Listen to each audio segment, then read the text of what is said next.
experts weigh in on safety measures for the LGBTQ community in light of gay bar killings. Tonight, a New York City community on high alert after police say a string of robberies and assaults in New York City may be connected to the mysterious deaths of two gay men earlier this year. It's scary, actually, because it could happen to anyone. It's scary. It's really, really scary. Julio Ramirez and John Umberger were found dead shortly after leaving gay bars in the Hell's Kitchen neighborhood of Manhattan in two separate incidents. Their families telling NBC News their bank accounts were drained and that they may have been drugged. Now, after months of fear and outrage, both from the LGBTQ community and the men's families, the NYPD confirming their deaths are being investigated as part of, quote, several incidents where individuals have been victims of either robberies or assault. Me cayó una llamada y me dijeron que era del hospital de Mount Sinai, de Manhattan, y que era el examinador. Y le digo, ¿qué pasó? No, tu hijo está muerto. In April, 25-year-old Julio Ramirez was found dead in the back of a taxi an hour after he was seen leaving the Ritz Bar and Lounge with three unidentified men, something his friends say was out of character. To get into a cab with a bunch of strangers to just give away his phone, potentially, give away his belongings, it's just not like him. About a month later, 33-year-old Umberger was found dead after he and two unidentified men left another popular Hell's Kitchen gay bar, The Q. His mother, Linda Clary, telling our New York station that detectives are looking at 14 victims with similar stories who survived, as well as other deaths.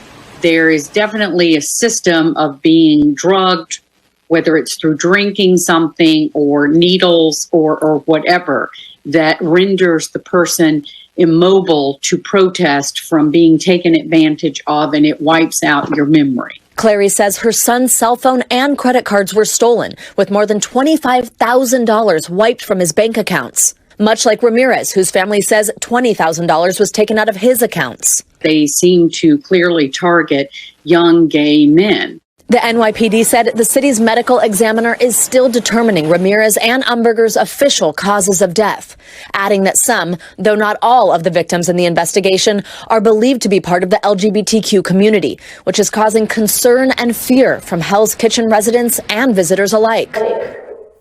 Two law enforcement officials confirmed with NBC News that a Manhattan grand jury has indicted several suspects in connection with the deaths of John Umberger and Julio Ramirez, two men who were drugged, robbed, and killed in separate incidences following visits to New York City gay bars last year.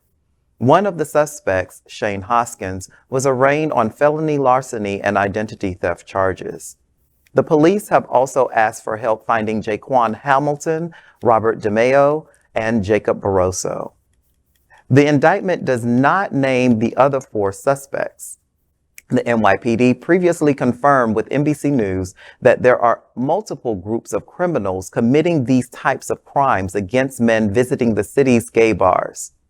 Police also confirmed that comparable crimes were being committed against patrons of bars without any LGBTQ+ affiliation. The two officials also told NBC News that the suspects are believed to be targeting victims for financial gain and not because of their sexual orientation. However, they added that the New York City Police Department's Hate Crime Task Force is assisting in the investigation. Last week, the New York City Medical Examiner's Office also confirmed that it is investigating several additional deaths in similar circumstances to those of Ramirez and Umberger. It is unclear, however, if they were found dead after visiting gay bars or whether they were connected to the indicted suspects. It sounds to me like what's going on here is that they're preying upon those that they feel are weak. And I remember when I used to live in New York City, and one of the things was maybe you have to look after yourself, look after your drinks about being drugged and things of that nature, because it seems as though I just got back from New York, that crime is on the increase.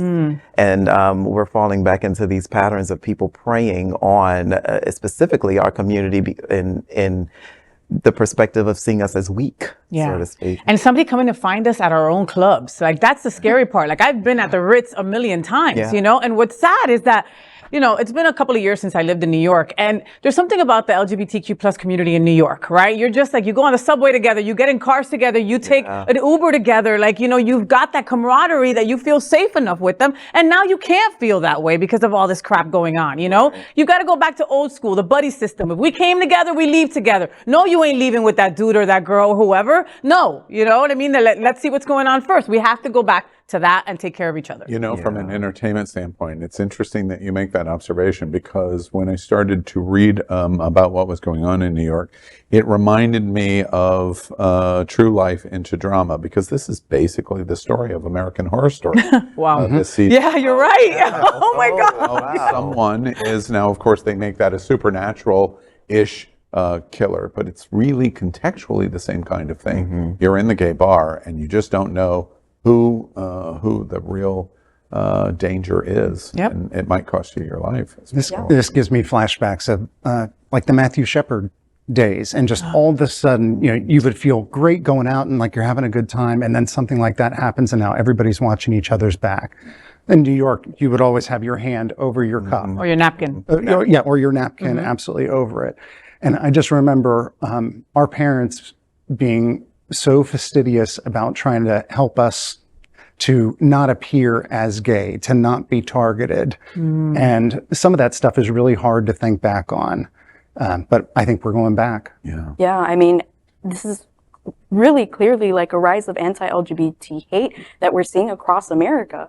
This is just basically breeding fear among our community. We can't even, like you said, go into safe spaces without feeling like there's some danger in there. Yeah. It's very harmful, and it's preventing us from living our lives authentically, safely, and truly. Even in our own spaces, bad papi. Dios mío. LGBTQ plus news is vital for our community and for the broader world as a whole. We have enough enemies at Fox News. Tucker, Sean, and Laura are loud. We need passionate allies. Happening Out Television Network, Queer News Tonight, and It's Happening Out are literally out of the closet and into the headlines. Our community needs your support. Like this broadcast and subscribe now to ensure the growth of the entire LGBTQ plus community.